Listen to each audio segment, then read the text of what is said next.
Greetings, ladies and gentlemen, and welcome to this narration of the web novel Humans Don't Make Good Familiars.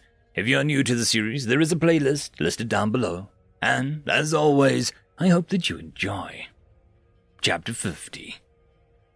I sat on my couch in my apartment on Earth thinking about what was coming tomorrow, thinking about my life and how much it had changed, and thinking about how I was going to break the news to my mum.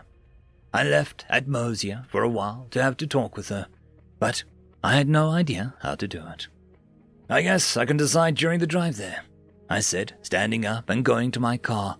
It wasn't a long drive, but I had come up with a plan of sorts to break the news. First, I would take her out to eat to butter her up. Then we would walk from the restaurant to her favorite dessert place, Creme de la Creme, and buy her a slice of cake or some muffin tops.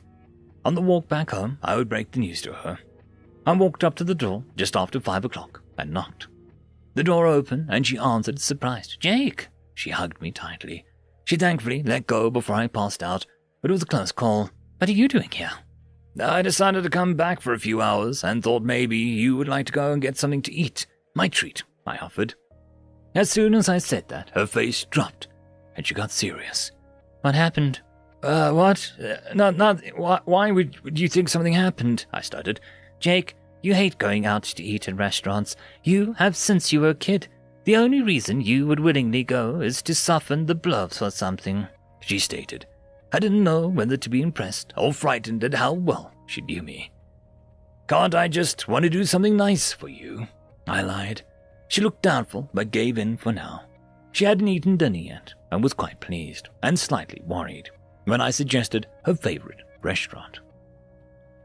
Suma's POV. I landed on the grassy lot outside my old school. I had many memories held within these walls, most not so good. I did not particularly wish to go back inside, but I wasn't here for myself. Jake asked me, before I sent him back to his world, to check in on Selakar's progress. I swallowed my anxiety and flew inside. It didn't take me long to reach her laboratory, and inside I saw that she was hard at work, but not on Jake's ruins. "Madam Selakar," I said, catching her attention. "Ah, Suma, good evening. I assume that you are here about the ruins," she said, turning back to her work. "I am," I answered. She put down the materials that she was using magic to float above a metal pylon. "Is Jake not joining us?" she wondered after noticing his absence. "No, he is with his mother right now. He needed to tell her that we were going to war tomorrow," I explained. "I see, that's a shame. I would have liked to see his reaction to the completed products," she said, and then flew over to a metal container and opened the lid. I fluttered over to the container as well and looked inside. It was full of Jake's weapons, and each had been emblazoned with different runes. I must say, it was quite enjoyable to work with Jake's mana, and creating these runes was an interesting puzzle. "And you made sure to account for Jake's inversion magic?" I questioned. "Yes, everything will work exactly as requested. The inversion magic he has is astounding. Before he arrived, I'd assumed that I knew everything there was to know about runes, but if they can be inverted, then that means that what I knew was only the beginning. I can't wait to research all the new possibilities that his magic represents. It has changed the very way I think about runes." Selakar beamed. Admittedly, seeing her so excited threw me a bit off. She had been so stoic until now, almost motionless. "Well, thank you for doing this," I told her. "Will you be able to carry it with you?" she asked. "I believe so, but if I can't, Jake can retrieve it later," I answered. I thanked her again and wrapped magic around the container to carry it. I was able to, but it was still quite heavy. I would need to fly low to get it home.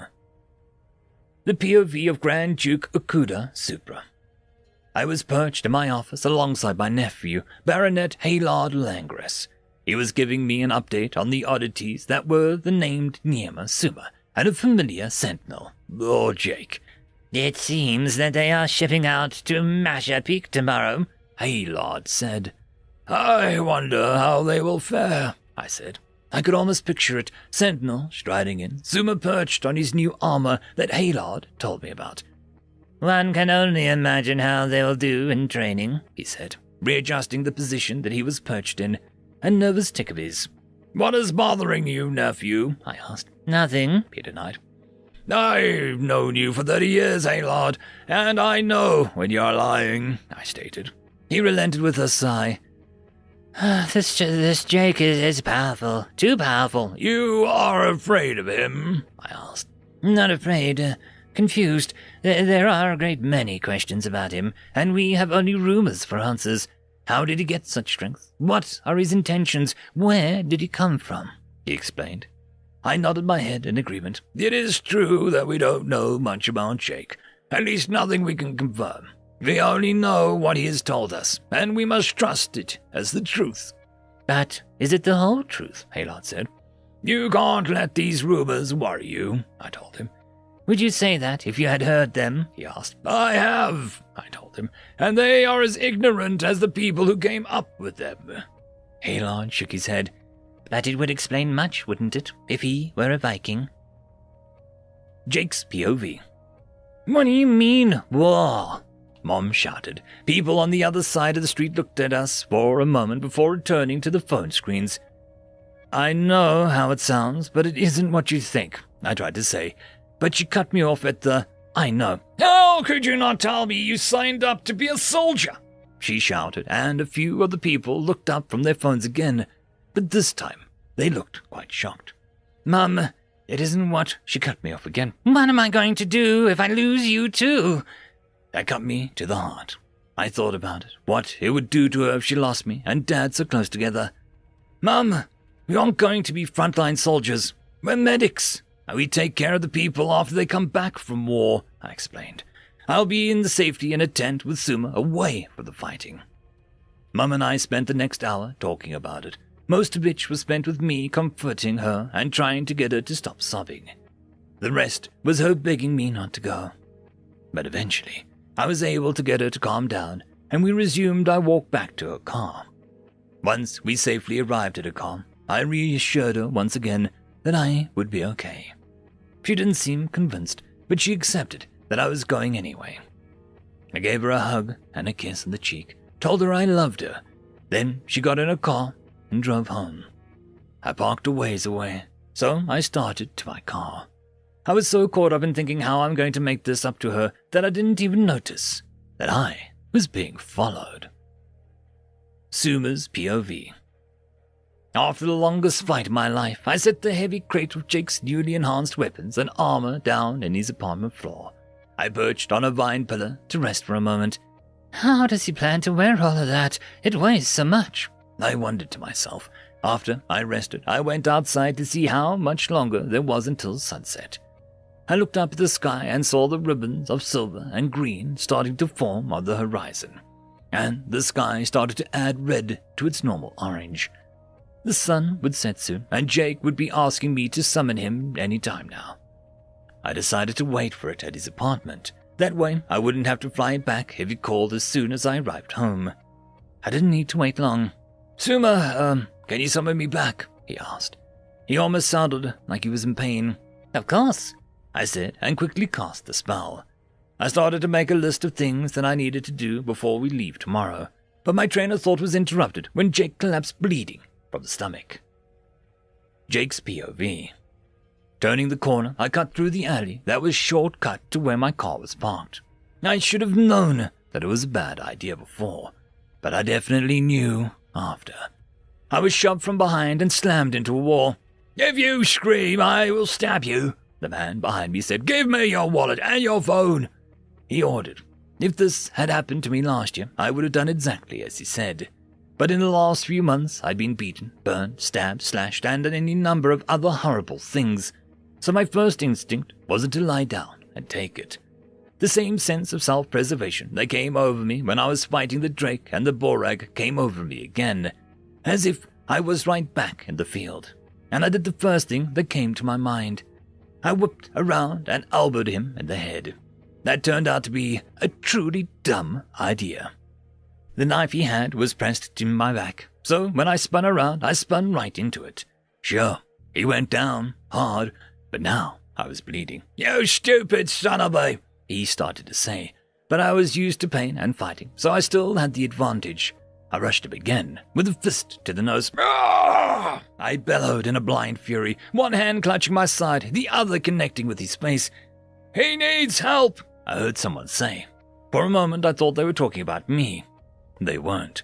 I was knocked to the ground when someone, a friend of his I guess, shoulder-checked me. Now it was 2-on-1. I had faced worse odds, but I had a weapon then. Why don't I now? I wondered as I scrambled to my feet and away from the two muggers. I tried to summon magic and my weapons from Earth before, a couple of times actually, and it never worked.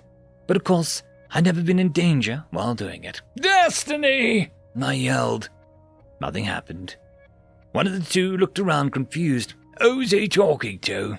"He's just crazy. Just take him down and let's get out of here before the pigs come squealing," the other said. The one with the knife rushed me while trying to stab me. I jumped back, but there were two of them and one of me. The other pulled a knife of his own and caught me in the side again. I headbutted him in the nose and blood immediately started gushing out. He screamed and whined like a baby, but his friend wasn't distracted. He stabbed at me again, but was only able to cut my arm. However, it was deep. "Destiny!" I yelled again, more desperately. The odds were not looking good. This time, when I called, I did feel something. I felt it just for a moment, a familiar feeling. Magic. "If he keeps shouting, someone's going to notice," one of them said, but I didn't notice who. I was starting to feel faint. I looked down for just a split second. I was bleeding. A lot. "He broke my nose," said the one I headbutted. "Man, forget the money. Let's kill him," said the other. It was now or never. "Destiny!" I shouted, and closed my hand around a familiar metal shaft. This time it worked. The mugger who was closest to me stumbled back. "What the he yelled. But I cut him off by thrusting Destiny into his thigh. "Ah!" he screamed. "Run!" his friend shouted and bolted away, leaving the other behind. "Igus!" I said, and it replaced Destiny. I hit him with Igus's flat side and knocked him out, finally stopping his screaming. I fell back against the wall of the alley and slid down. Igus disappeared, and the adrenaline started to flow. The pain in my side was becoming much more prevalent. Through our private connection, I called Simmer. "Simmer, can you summon me back?" "Of course," she said, and bit by bit I watched my arms, legs, and bleeding wounds disappear.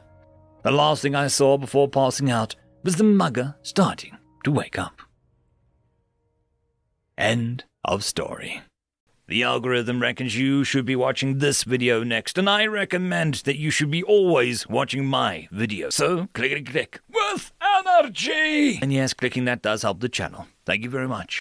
I just want to quickly thank the T5 channel members and patrons. Alithia, Barky, Beauty Cure, Meridian 117, Cam Maxwell, Casper Arnholz, Albard and Gusta, Savage Patch Papa,